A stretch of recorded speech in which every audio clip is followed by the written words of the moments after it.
Halo guys, welcome back to Korea Ramit bersama orang Korea yang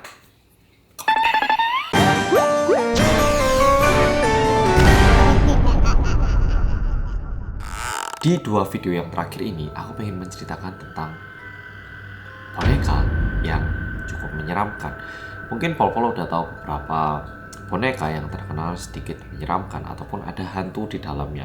Contoh Chucky ataupun Annabelle.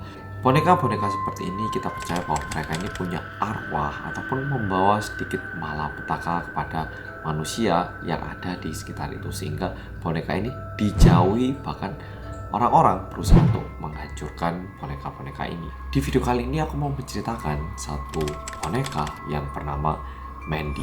Boneka Mandy yang terlihat seperti ini benar-benar masih ada di Kanada. Dan lebih tepatnya, boneka ini dipertahankan di sebuah museum yang bernama Quesnel. Mungkin Pol melihat boneka Mandy ini sedikit berbeda dan ada kesan yang sedikit menyeramkan. Terbuat dari keramik. Mungkin ada yang bertanya, Mas Hanso, kenapa bonekanya ini dibuat dari keramik? Kan bisa pecah dan juga mungkin kurang praktis. Betul. Boneka ini sebenarnya dibuat pada tahun 1910 alias sekitar 100 tahun yang lalu, lebih dari 100 tahun. Dan ini boneka dulunya dibuat di negara Jerman. Tetapi mungkin banyak Pol juga pikir, loh, kok bisa ini boneka nyampe ke museum ini? Awal mulanya boneka ini ditemukan adalah ketika ada perempuan yang bernama Lisa Sorensen tinggal di sekitar museum yang tadi aku sebut, yaitu Museum Quesnel.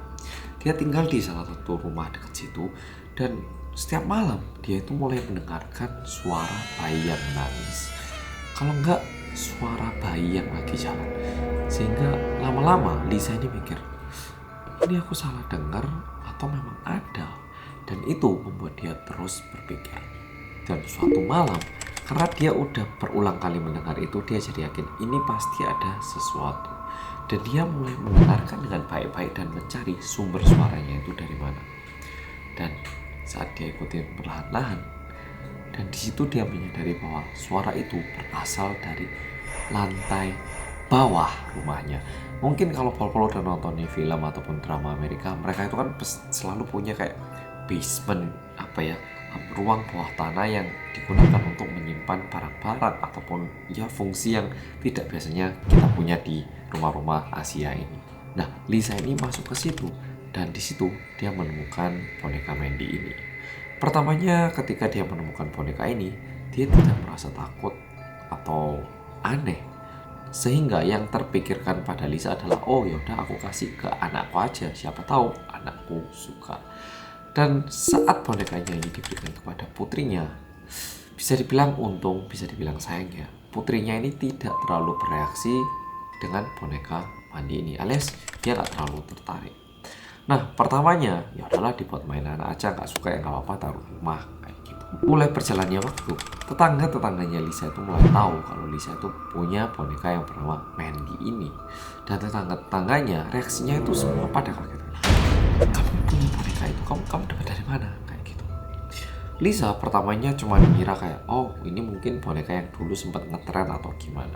Tapi karena begitu banyak orang yang tanya dan juga mereka kaget setelah mendengar kalau Lisa itu menemukan di dalam rumahnya, dia itu mulai mencari tahu apa rumor yang beredar tentang boneka ini dan kenapa orang-orang itu begitu kaget. Dan setelah dicari-cari, ternyata yang membuat orang-orang kaget adalah boneka ini sebenarnya sudah terkenal sejak beberapa puluh tahun yang lalu. Awal mulanya cerita ini berawal dari seorang anak putri yang meninggal di salah satu rumah di daerah itu. Nah, setelah itu, setiap kali ada rumah yang tiba-tiba terdengar suara aneh ataupun suara bayi jalan, itu selalu merupakan ulah boneka Mandy. Sehingga berulang kali Mandy ini dibuang, ditemukan di rumah ini, dibuang, ditemukan di rumah ini. Dan kadang juga pernah ditemukan dalam kondisi boneka Mandy ini menangis, tapi bukan air, melainkan darah. Mendengar cerita itu, Lisa mulai tidak nyaman memiliki boneka itu, dan akhirnya boneka ini diserahkan kepada Museum Quesnel. Dan untungnya karena Museum Quesnel ini melihat bahwa boneka Mandy ini memiliki sejarah yang cukup panjang, akhirnya disimpan di situ. Tetapi setelah boneka ini disimpan di Museum Quesnel ini sebenarnya hal-hal mistis tidak berhenti. Kadang boneka Mandy ini udah dimasukkan dalam tempat penyimpanan, tapi setelah toleh ataupun memandang kembali ke situ ternyata bonekanya keluar. Ataupun kadang juga masih terdengar suara bayi menangis dari tempat penyimpanan Mandy. Ataupun kadang Mandy ini berpindah tempat. Tadinya ditaruh di ruang penyimpanan, ternyata tiba-tiba pindah ke ruang yang lain. Dan katanya di museum itu orang-orang ya berusaha sebisa mungkin untuk meredakan emosinya Mandy ini dengan cara kalau dia lagi mengganggu terus menerus, dia itu diajak duduk bentar di ruang kerja ataupun diajak muter sekitarnya untuk menenangkan arwah yang ada di dalam Mandy. Karena dukun yang melihat boneka itu menyadari bahwa boneka Mandy ini tidak biasa.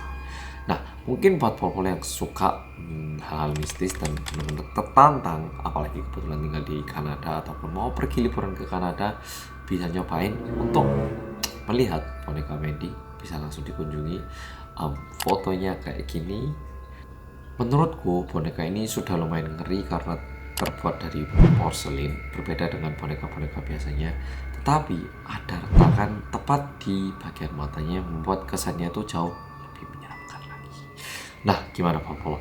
Di antara Polo ada nggak yang punya boneka yang mungkin udah disimpan di rumah selama 20 tahun, 30 tahun, ataupun 40 tahun?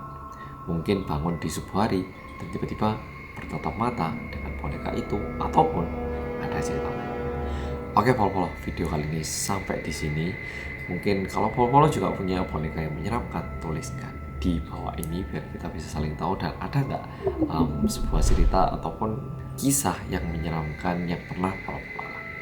Oke Polo, makasih sudah nonton video kali ini dan sampai jumpa di video